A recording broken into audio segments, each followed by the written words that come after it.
You would think the fewer calories that you eat, the faster you lose body fat, right? Makes sense on paper, but it's actually where most people go very, very wrong. So let me explain this properly with these 4 glasses and this massive bottle of water. Your body burns a set amount of calories every single day. It's called your TDEE, or your total daily energy expenditure. Fancy name, very simple idea. It just means everything you burn in a day added up. And it comes from 4 different places. Now stay with me on this one because this is going to be the useful bit. First up, and this is the biggest one by miles, you burn the most calories by just keeping alive. So that's what this glass is representing here. So this is your heart beating, your brain working, your body just doing its thing. You burn these even if you stayed in bed all day. The biggest chunk of your calories burned by a mile. Secondly is digesting food. Genuinely, I know it sounds crazy, digesting food burns calories. Protein especially, which is one of the reasons why I bang on about this so much. Third is your everyday movement. So again, that takes up a decent chunk of the calories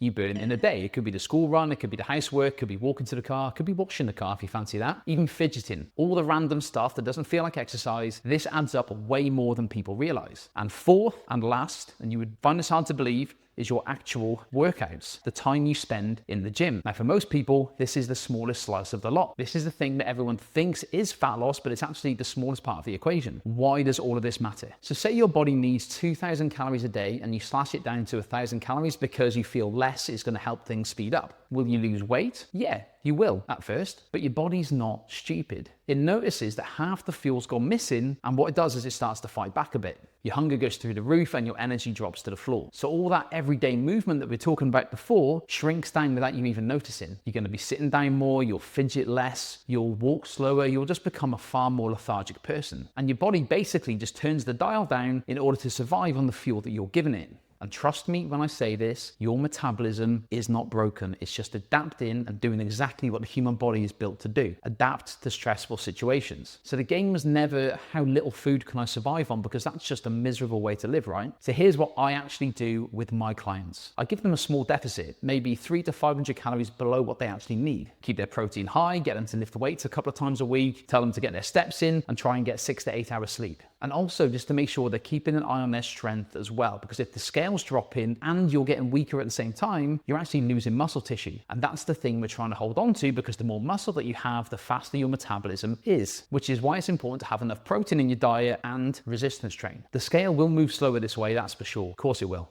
But the important thing is it keeps moving and you keep your muscle. And you're not having to constantly battle with your body and your mind the whole time. The aim is to burn body fat, remember that, not just to lose weight. Slow and steady isn't the backup plan, it's the whole plan. Stick to it, be consistent, you'll literally change your life.